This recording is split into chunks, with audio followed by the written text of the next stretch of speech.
Welcome back to WD. FM, the official Walt Disney Family Museum podcast. We're your hosts, Brie Bertolacini, Marketing Manager. And Chris Mullen, Senior Marketing and Communications Coordinator at the Walt Disney Family Museum. Since our last episode, 2 new exhibitions opened in our lower lobby and theater gallery, both free to view and running through March 2023. First up is Chris Miller Kaleidoscope, a new exhibition of recent works by painter Chris Miller, grandson of Walt Disney. This vibrant collection consists of abstract paintings, both large and small scale, that Chris created over this past year, complemented by a singular special piece from his archives. Each artwork explores captured or remembered experiences in nature, the beauty of unique trees, rocks, flowers, and views, which have long served as sources of Chris's inspiration, and the powerful influences of past and present artists. Artwork showcased in Chris Miller Kaleidoscope will be available for purchase through the museum's website or in the museum store, with all proceeds benefiting the museum's educational efforts, including the Walt Disney Family Museum Animation Academy. Sold artworks will remain on view at the museum until March 2023, then will be available for pickup or shipping. Yeah, I actually just stopped by the museum today, did a little holiday shopping, and I stopped by the exhibitions downstairs, including Chris Miller Kaleidoscope, and there are just a lot of really cool pieces down there. So definitely recommend checking that out on your next visit. Next up, also in our lower level, is Spirit of the Season, a community art exhibition. For this year's Spirit of the Season, we called on artists to take a page from our special exhibition, Walt Disney's The Jungle Book, Making a Masterpiece, and create artworks that celebrate nature and the lush, abundant plant matter that form our environment and lend themselves to holiday symbolism. For Walt Disney and his family, the holidays were a time to create magical memories and celebrate traditions. And while Walt and his family celebrated Christmas, there are many end-of-year holidays and traditions observed around the world, including Kwanzaa, Hanukkah, Omisoka, Diwali, Las Posadas, Three Kings Day, Toji, seasonal solstices, and New Year's. And not to be forgotten, our latest major special exhibition, Walt Disney's The Jungle Book, Making a Masterpiece, is on view now through January 8th, 2023. So only 1 month left to see this inspiring exhibition. For the month of December, we're screening Frozen in our theater. San Francisco might not be the easiest place to build a snowman, but with the help of Elsa's icy powers, anything is possible. Join us for a month-long screening of one of the most popular animated films of all time, Frozen, as Princess Anna and company help solve the eternal winter plaguing the kingdom of Arendelle. For information on screening times, visit our website, waltdisney.org/calendar, to learn more and reserve your tickets. Tickets are available to all and are free for members and children ages 5 and under. Also going on this month at the museum, on Wednesday, December 14th, we have Sincerely Frank Thomas and Ollie Johnston with John Canemaker. Join Academy Award-winning animator, author, and teacher John Canemaker as he discusses his 30-year friendship with legendary Disney character animators Frank Thomas and Ollie Johnston and analyzes their animation techniques. And join us for a special holiday story time with Santa J. Claus on Saturday, December 17th at 11 a.m. in our theater. We are welcoming back a very special guest this holiday season. Join us as Santa J. Claus reads 'Twas the Night Before Christmas and shares his favorite Disney memories and holiday traditions. This program is free, but registration is required. And now it is time for our Collections Clash. So Chris and I will have a topic and we will each pick 3 objects in the museum and square off. Last month's topic was innovation, and you all voted on our Instagram stories. So, Chris, lay out the results. All right. Well, I won handily last time, which I appreciate. I appreciate everyone listening and believing in the vision. Bree, I know you're going to be a real tough competitor this week, so I'm definitely not bragging too much. But to run down last episode's Collections Clash, round 1 was the ink and paint jars versus optical printer number 2. Paint jars scored 41%, and the optical printer won the first round with 59%. Round 2 was between the Schulteis notebook and the multiplane camera, with the Schulteis notebook scoring 25% and the multiplane camera with a landslide win of 75%. No love for the Schulteis notebook. Yeah, I know. That result got as lost as Herman Schulteis in the Guatemalan jungle, unfortunately. And finally, round 3 was between the artist's rendering of Epcot in Gallery 9, and the camera used to film the True Life Adventures that's in Gallery 8, right across from the view of the Golden Gate Bridge. With the True Life Adventure camera scoring 36%, and Bree taking the win with the Epcot floor scoring 64%. At least it wasn't a total sweep, so I'm really happy about that. There you go. You made some compelling cases. I actually would have gone Schulteis Notebook, I think, but How can you compete with the multiplane camera? So I think I would have lost no matter what I put up against the multiplane camera. very fair. I mean, it does take up about a story and a half of size. So, size alone, I mean, that was really as big as it gets in terms Yeah. of Collections Clash. Exactly. Well, Chris, congratulations on your win for our first Collections Clash. I'm excited to face off with you again. So, this month, we are both in the spirit of giving. So, our topic is gifts. It can be however you interpret the word gift. I know I was tempted to pick the Walt Disney Family Museum because it is the best gift of all for Disney fans, but that was a little too Boo. big. I mean, you can always. I mean, it is the best gift. You can also gift the gift of membership, so that a family member or someone you love can experience the Walt Disney Family Museum all year round. Well done. Way to tie it back. Yeah. It was just a shameless plug. Well, Chris, since you won last month, you get to go first. All right. All right. Well, the best gift at the museum is me. No, my first pick is going to be the Oscar bracelet. Oh, I was like so bummed. That would have been my first pick too. That's a great pick. It's a good gift. It's a good gift. Yeah, so a little background on the Oscar bracelet. In the early 1960s, Walt discovered that he was able to purchase miniature Oscar statuettes for his many wins, and he decided to give them to Lillian, his wife, to acknowledge the role that she played in his professional success. 20 were assembled in total, each engraved underneath with the name of the film for which it was awarded. I don't know how they were able to engrave all these really long movie titles, but that's a question for smarter people than me. Made of 18 karat gold, Walt envisioned having a necklace made with these charms given to him by the Academy, but Lily said that she preferred a bracelet instead. In her later years, Lily gave the bracelet to one of her granddaughters, who also treasured the stunning piece. Unfortunately, the bracelet was found missing after a time, apparently stolen by someone who had access to the family home. Shocking. Scandal. It wasn't until a number of years later that the bracelet resurfaced in the Los Angeles area and was reacquired into the family's collection. Find yourself charmed in Gallery 7B, where Lily's bracelet is featured. I love the Oscar bracelet. And if you're of my stature, you can actually look up and you can see the engraving on each of the Oscar bracelets. Chris, you are very tall, so you'd have to bend down real low to see it. Fair, and I feel like I'd need one of the little miniature microscopes that come with one of the miniature books. So Yeah, maybe next exactly. time. Maybe next time. Well, what's your first pick then, Bree? Okay, my first pick is going to be the bronzed hat. Ooh, good one. Good one. Yeah. That's always a stop in the galleries when I'm giving anybody a tour to tell that story. But you tell it better than me. You go first.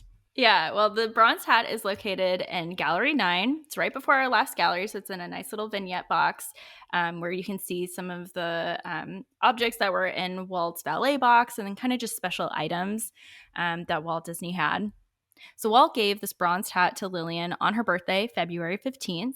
Here's the quote from Diane Disney Miller telling the story of this hat. Quote, in the 1930s and 40s, Dad wore hats. When he was younger, he wore his hats in a very jaunty, stylish way.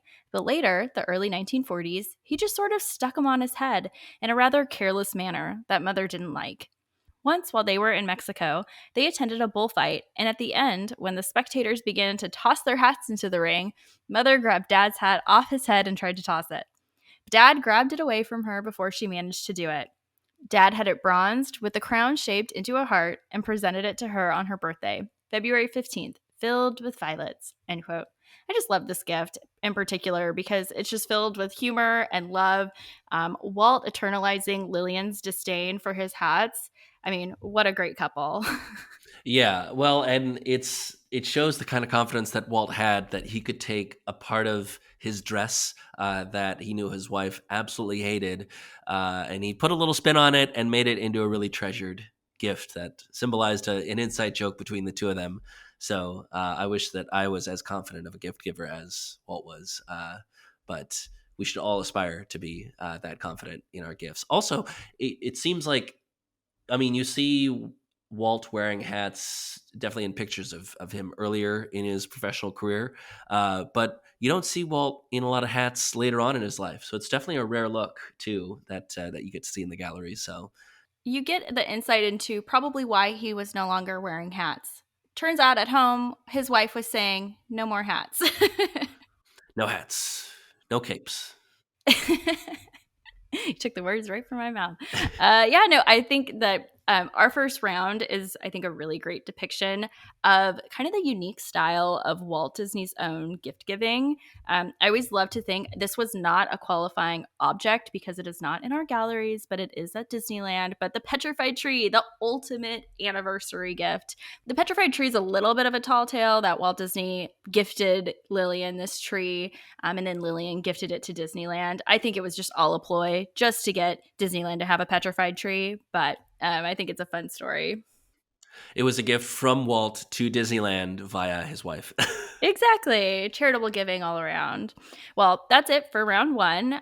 For round two, Chris, what's your next pick? Well, in keeping with the theme, since you brought up the petrified tree, I'm going to stay at Disneyland, and my second pick is going to be the Autopia car that Walt gifted his grandson in Gallery 9. That is a especially perfect pick for you, Chris. Yeah, well, it's my car. So it was built by Disney legend Bob Gurr as a prototype vehicle for the opening day attraction Autopia. A little background on the designer. Bob Gurr was hired by Walt Disney in 1954, just ahead of the opening of Disneyland. With a background in car design, Gurr is most famous for designing many of the early ride vehicles of Disneyland, including Autopia cars, Matterhorn bobsleds, and Haunted Mansion doom buggies. It's said that if it has wheels on it at Disneyland, Bob Gurr probably designed it. His fascinating career reaches well beyond Disneyland as well, to rock concerts, Las Vegas, the Olympics, and much more. Walt gave the car as a gift to his grandson, Chris, the very same Chris, the artist behind our new exhibition, Chris Miller Kaleidoscope. The car features a license plate that reads Chris, hence why I had to pick it. When I give tours of the museum, it's my car. Sorry, Chris, them's the rules.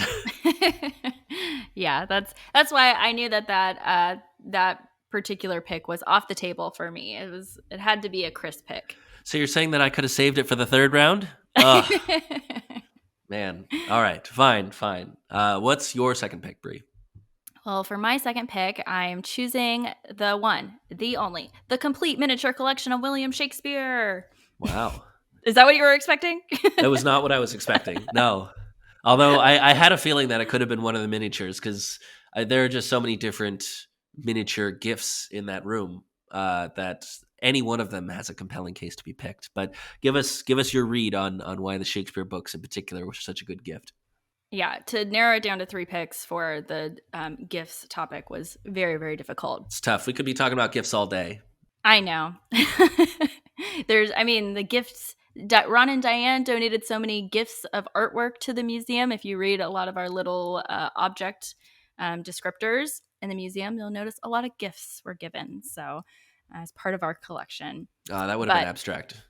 Kind of That like would have been work done by Chris Miller. Abstract. Exactly. Boom. Oh, tying it all in. Woo woo. Yep. It's like I get paid for it. Well, this gift was a present from Walt to his daughter Diane for her 18th birthday. Just what every young girl wants for her birthday. But in our gallery featuring Walt's miniatures, the case that also features Lillian's Oscar bracelet is also home to some of the very special gifts that Walt gave his family. So we have some jewelry, a jewelry box, some little perfumes, and this great display of the miniature collection of William Shakespeare. Walt was a man who shared his passions with the world, and miniatures was no exception, as well as books. I think Walt loved sharing his love of reading, and he really obviously exemplified that with his children.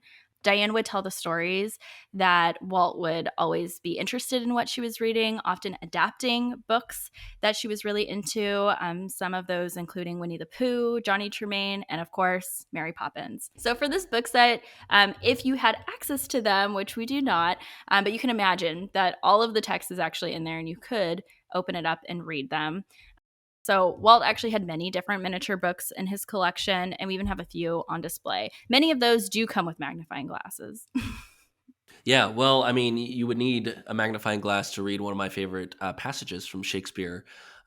Romeo, Romeo, wherefore art thou Romeo? I can't see you because you're too small. That was good. Thank you. Thank you. I'll be here all week. So that's the end of round two. Now to kick off round three, Chris, let me guess. For the last round, you're gonna pick the gift that keeps on giving all year round. Walt skis.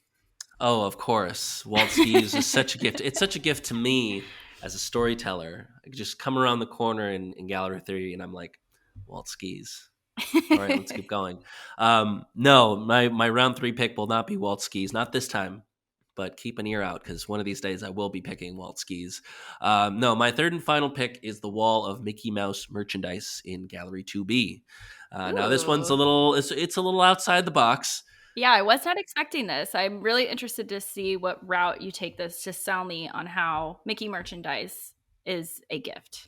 Yeah, well, it's a little outside the box. Well, not necessarily outside the box because some of the items on display are boxes, but you know what I mean. It wasn't necessarily a gift that Walt gave, which is a little abstract for this particular round. But these toys would have absolutely been given as gifts, which presumably would have been a big morale boost during the Great Depression when a lot of these products hit the market. Mickey merchandise was also the gift that kept on giving in another sense. Mickey merchandise provided much needed cash flow for the Disney studios as they entered the 1930s. Walt could experiment further with animation as he was not solely tied to revenue from the Mickey Mouse box office receipts, and he used that freedom to begin the Silly Symphonies and to finance innovations in color, depth, art education for his artists, and new animation techniques. So really, it's a gift within a gift within another gift. It was giftception. I love it. I mean, Mickey Mouse is still the gift that keeps on giving over 90 years later. Yes, Mickey Mouse from Walt to the world. It was a gift, just like the title of our exhibition from a few years ago. So, a gift indeed. I love it. Well, for my last pick, I'm going with the charming chamber pot that is on display in Gallery 7. Wow, deep cut. Yeah. Yeah, it is one that I don't think we even have a proper description of what exactly this chamber pot represents. Maybe we'll get on that, but it is a little chamber pot that's located next to Walt's potbelly stove and right above Lillian's brass lantern clock. This object is easy to look past, and it's white with a band of pink going around it, with Donald's nephews holding candles and in their nightgowns. And on the other side of the chamber pot is actually Mickey and his nephew in their pajamas holding a candle. So it looks like they're chasing each other around the chamber pot. I've actually never looked to see if you can see Mickey on the other side. I just recently learned this when doing research for this object. So, something to look for on my next visit. But these chamber pots were never offered for sale to the general public, but they were intended to be given as gifts to new mothers at the Disney studio from Walt Disney. And they were filled with flowering baby sweet peas. So, studio staff artists would paint the name of the baby on the pot's decorative ceramic ribbon that the characters were running on top of. And so, since the name was painted over the glaze, the chamber pots in our collection no longer bear the name of the baby they were once gifted to. So, that's still a mystery. But these chamber pots were manufactured by Evan K. Shaw, American Pottery Company, for Walt Disney Productions in the 1950s. And I just love this object, and it really helps to represent the idea that the staff at the Disney studio were like family. Very cute object. Very worthy pick for this round. I miss the chamber pot all the time when I'm going through the galleries, so that's definitely something that I'll have to keep an eye out for. I mean, anything with Donald's nephews in it, I'm going to be a fan of, so I'll keep an eye out the next time that I'm in the galleries too. Cool. Yeah. Well, that was great. That was a great final round, and I'm really excited to see the results of this collections clash. Well, as you said, that brings us to the end of our second ever Collections Clash. Visit our Instagram stories today, Wednesday, December 7th, to vote on your favorite objects, or email us at podcast@wdfmuseum.org to cast your votes. Or share your favorite objects that would have fit this month's theme of gifts. Don't be afraid to get a little out there. We love that. Maybe we'll share our favorite ones if we get enough. Yes, exactly. So, thank you for tuning in to WDFM, the official Walt Disney Family Museum podcast. Subscribe wherever you get your podcasts. Follow us on Facebook, Instagram, Twitter, and YouTube at WDF Museum for all the latest updates. From both of us, happy holidays and keep moving forward. Bye. Bye.